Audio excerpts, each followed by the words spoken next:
the Medicare, she's only 6 months on that. She needs this medication for life. And every 6 months, we have to review and get this medication covered on our Medicare. So you have to go through the whole, you have to prove that the whole thing, your circumstances. And that's only one medication. This one makes me so angry. These people don't know. I mean, you have to walk this walk. And thank God they don't know, because if they don't know, it means that their children are good and healthy, and thank God for that. But this is what makes me so angry. And you say again, Avian's Pink Tie, it's a charity, but it's specifically it's specifically set up for people in St. John's Ward. Yes, it was set up by an inspiration gentleman called Jimmy Norman, basically, and two of his friends back after he lost his beautiful daughter to cancer. And ever since, I mean, Kira was very, very sick in January in 2012, in February 2012. She went downhill in March. She was 10.5 weeks in bed. She was 3.5 weeks in ICU. She was hemorrhaging from a back passage. Because the illness had got to the bowel, she burst the bowel and moved. And from March to May, Jimmy Norman of Avian's Pink Tie stayed in contact with my family until he got in contact with me, until he could see what he could actually do for my family. And that's the thing they do. I mean, there's nothing too big or too small. They do whatever they can for you. They're absolutely fantastic. I mean, even the worrying about bills, if there was a bill overdue, they're on the ball straight away. I mean, it just takes that, and as the ladies have said, it's the small things that mean the most. It's small things that mean the most. It just takes that pressure from your shoulders. It just gives you that extra bit of concentration on your child to get your child well. And as we heard yesterday, Angus and Owen and all the staff in Crumlin are heavily involved also in the Fix Crumlin. Yeah. That website is there to try and continue the improvements in St. John's Ward. I mean, Avian's Pink Tie have a Facebook page, and I know myself are on board with Avian's Pink Tie, because I have seen and I have experienced the fantastic work that they actually do, and seen the smiles that they actually put on the kids and parents' faces. And it's something so small, but you can't buy that smile for a child's face. I mean, a child's smile doesn't lie. And I've seen with my own 4-year-old the impact that they have made in her life. And Peter, if you say you've been told 6 months now, if you do get more or call or a letter saying you have to reapply for the medical card or the long-term illness card, whatever they decide you have to reapply for, how will you respond? I have to reapply for it. It's my child's aim at the end of the day, but I have to say, I have a pharmacy here in Cashel, and they have been absolutely fantastic.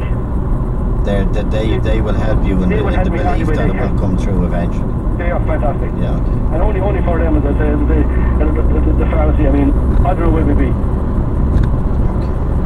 Okay. It's a stressful time enough, Joe, without these parents with a sick child. I mean, these people don't realise, as I said, they might think Medicare is something small, but to us, I mean, it's a God-given gift. We need it. Yeah. We need it. We shouldn't have to beg for it. We need it. It's what gets us through.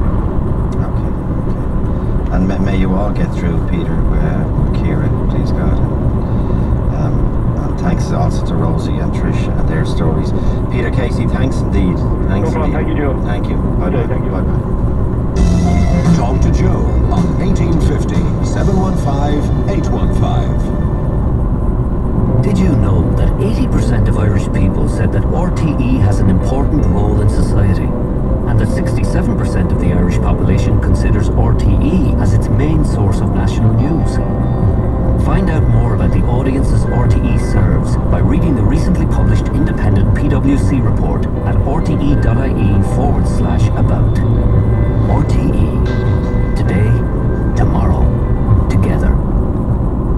Here are some very important numbers. 6,900, the number of penalty points notices issued for driving while holding a mobile phone to date this year. 135, the number of drivers arrested on suspicion of drink driving last week. And 2, the number of people killed on our roads in the past 7 days. Will you be in next week's figures?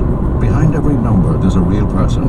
Every time you use the road, you can help to lower these numbers. From the Road Safety Authority, safer roads. Only you can get us there.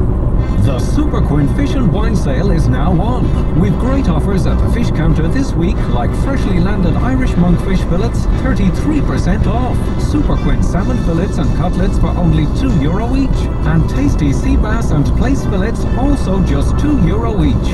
And save up to half price on Sauvignon wines like Wolf Blass for just €7.50.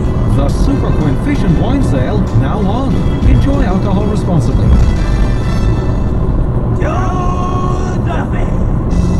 Talk to Joe on 1850 715 815. Marie is there 51551. Marie, again, the issue of applying for and trying to get help, but what is your situation? Well, my situation would be around the two situations regarding the HSE. One, I just literally found out the other day about my son who has Angelman syndrome and he has epilepsy and he's wheelchair bound and needs 24-hour care. Now the medication is not covered. He does have a medical card, but the medication for his seizures is not covered on the medical card. So basically you have to fill in a form, a hardship form in the pharmacy to get the medication, which is really expensive, for 4 doses. And my pharmacist told me the other day that they haven't got paid for the medication nearly in a year. And how much and that he's been just giving it to me to get me by, basically, because if Carl doesn't have the medication when he does have a seizure, he could easily die. And would the drugs refund scheme not cover it? No, he does have a medical card, and why it's not on the medical card, why it's not covered, I don't know why. But he needs this medication for a seizure, which last weekend he had seizures for the whole weekend, which he has nearly 2 bottles of this medication, which costs roughly €300. And is it that the HSE were paying for it and have decided now it's not on the list? It always hasn't been on the list, but they were paying for it up until a point. But apparently whoever deals with the payments was on maternity leave and they had no one to cover. And there's a big backlog, but my pharmacist, only from my pharmacist, has been kind enough to get the medication. I don't know